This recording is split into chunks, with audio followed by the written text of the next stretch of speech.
और संसद में देखिए लगातार ऑपरेशन सिंदूर को लेकर चर्चा जारी है। इस बीच एक बड़ी खबर सामने आ रही है। पहलगाम हमले में शामिल 2 आतंकियों को ढेर कर दिया गया है।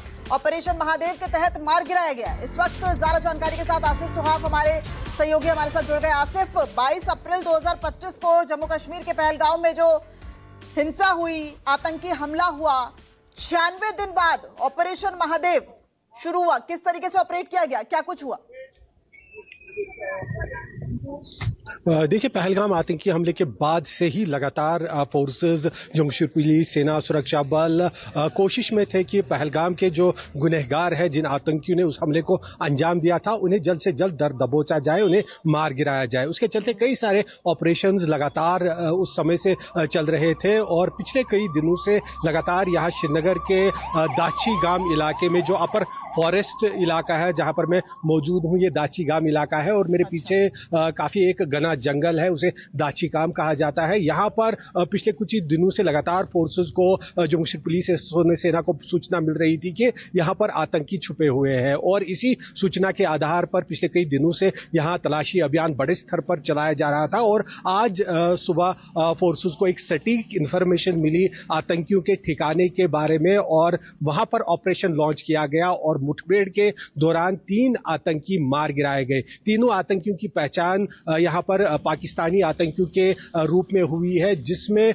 प्रमुख रूप से जो पहलगाम आतंकी हमले में शामिल थे वो यासिर और सुलेमान, वो दोनों भी इसमें पहचाने गए हैं, वो भी मारे गए हैं और इनके साथ एक और जो पाकिस्तानी आतंकी अबू हमजा भी मारा गया है। तीनों आतंकियों के पास से M4 US made M4 assault rifle, AK-47 rifles, grenades और दूसरे हथियार बरामद कर लिए गए हैं। हालांकि सर्च ऑपरेशन अभी भी इस इलाके में जारी है, लेकिन फोर्सेस के लिए काफी बड़ी अहम कामयाबी यहां पर यह है, पहलगाम आतंकियों को मार गिराया गया है। जो उसमें प्रमुख रूप से 2 आतंकी शामिल थे, वो इस ऑपरेशन के दौरान मारे गए हैं और काफी बड़ी कामयाबी फोर्सेस के लिए कश्मीर घाटी के अंदर मानी जा रही है। जी आसिफ, ये जो ऑपरेशन महादेव था, क्या इसका मकसद पहलगाम हमले के आतंकियों को पकड़ना ही था और अब वो लक्ष्य प्राप्त हो चुका है?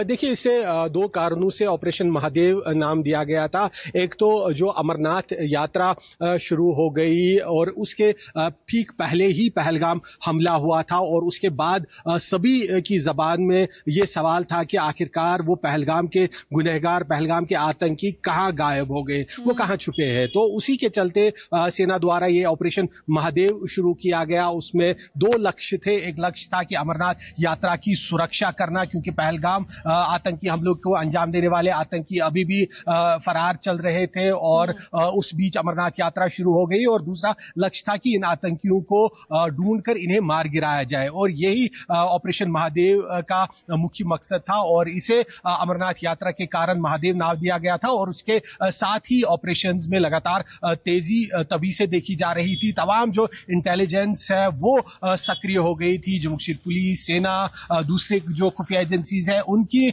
और NIA भी इस बीच में जांच कर रही थी आतंकी हमले की। और आखिरकार आज यहां पर फोर्स को यह बड़ी कामयाबी मिली है कि जो पहलगाम के गुनहगार हैं उन्हें मार गिराया गया है। और जो पाकिस्तानी आतंकी, पहले से ही NIA की पूछताछ के दौरान भी यह खुलासा हुआ था, जब 2 वो लोग पकड़े गए थे, स्थानीय लोग जिन्होंने मदद पहुंचाई थी, लॉजिस्टिक, उन्हें जगह दिया था, खाना दिया था, उन्होंने NIA को बताया था कि हमला करने वाले पहलगाम के वो आतंकी पाकिस्तानी है, वो कि पाकिस्तानी भाषा में बात भी करते थे, पश्तू के साथ वो उर्दू बोल रहे थे और जो उनका लेखा जोखा सारा बताया गया था। तो ये स्पष्ट हो गया था कि पाकिस्तानी आतंकियों ने ही हमले को अंजाम दिया था और उसके बाद से ही कोशिशें लगातार जारी थी कि इन आतंकियों को मार गिराया जाए। और आज ये फोर्सेस को यहां पर सफलता मिली है और जो यासिर और सुलेमान बाई, ये दोनों इसमें मारे गए जिन्होंने पहलगाम हमले में जो शामिल थे। और साथ में इनका एक और साथी सुलेमान, जो तीसरा भी पाकिस्तानी है, ये मारे गए हैं और इनके पास से भारी मात्रा में हथियार, गोले बारूद भी बरामद कर लिया गया है। और साथ ही साथ इनके पास से अब जो सबूत मिलेंगे, जो कागजात मिलेंगे, इनके पास जो फोन मिलेंगे, उसमें जो चीजें निकल कर आएगी वो भी पहलगाम की जो पूछताछ है उसमें काफी संवेदनशील, काफी अहम साबित होने वाले हैं। और दूसरे जो पहलगाम हमले में इसके बगैर भी कोई आतंकी शामिल था, उन तक भी फोर्सेस अब इसके बाद लगता है कि जल्द ही पहुंच जाएगी, क्योंकि इन तीन मारे गए आतंकियों के पास से जो सबूत मिलेंगे वो काफी कारगर होंगे इस पहलगाम की गुत्थी को पूरी तरह से सुलझाने के लिए। बिल्कुल आसिफ, और इससे जुड़ा मेरा अगला सवाल है, जिस तरीके से आप बता रहे हैं कि 2 आतंकी तो पकड़े गए हैं, तो क्या अब इनकी लीड द्वारा ही जो बाकी आतंकी है उनको भी पकड़ा जाएगा? और महादेव ऑपरेशन का लक्ष्य तो ये भी था कि जो छिपे हुए ठिकाने हैं उनको भी पूरी तरीके से नस्तानाबूद करना है, तो वो भी खत्म कर दिए गए हैं। और एक सवाल ये सबसे बड़ा, 96 दिन हो गए कि श्रीनगर में ही बसे हुए थे, अभी तक वहीं पर छुपे हुए थे, 96 दिन लग गए।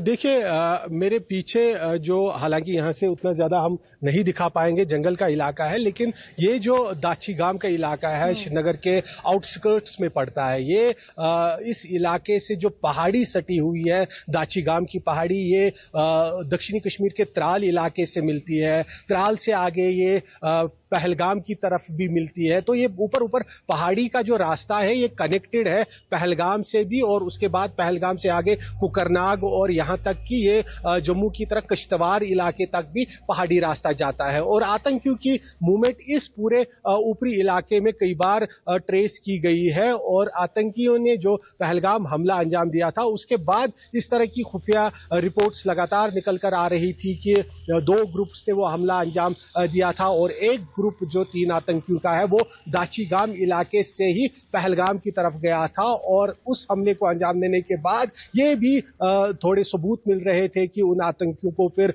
दक्षिणी कश्मीर के त्राल इलाके में देखा गया, और जैसा मैंने बताया कि त्राल की पहाड़ी दाछीगाम से मिलती है, तो संभव है कि फिर उसके बाद ये छुपते छुपाते जंगलों के रास्ते वापस यहाँ पर पहुंच गए थे। और यहाँ एक हाइड आउट इनका बना हुआ था, जो तस्वीरों में हमने देखा कि एक जंगल के बीचों बीच, गुफाओं के बीचों बीच एक हाइड आउट इन्होंने बना रखा था, वहां पर छुपे बैठे हुए थे। हो सकता है कि बीच में ये निकल भी रहे होंगे वहां से, या अपना ठिकाना बदल रहे होंगे। हालांकि इसको लेकर अभी सटीक जानकारी सामने नहीं आई है, लेकिन ये जरूर है कि इन इलाकों में लगातार फोर्सेस को भी ये अभ्यास था, ये संभवता थी कि इस इलाके में हो सकते हैं, और यही कारण है कि तब से लगातार इनके खिलाफ बड़े पैमाने पर ऑपरेशंस चलाए जा रहे थे, और आखिरकार ये ऑपरेशंस जो है कामयाब हो गए, और आज इन आतंकियों को ढूंढकर मार गिराया गया। और सबसे महत्वपूर्ण ये भी देखना होगा कि पहलगाम आतंकी के हमले के बाद जिस प्रकार से फोर्सेस काफी अलर्ट हो गए थे, और उनकी जो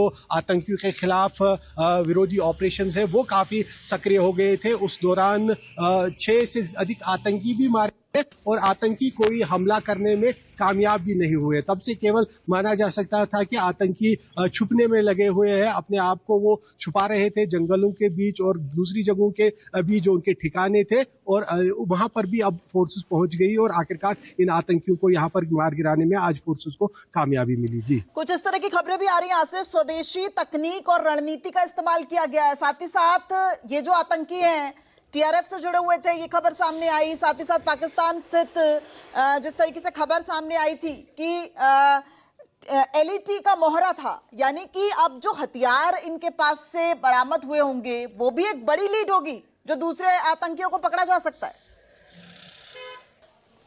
ठीक है, समय की कमी है आसिफ, बहुत बहुत शुक्रिया आपका इस पूरी जानकारी के लिए। और सीधा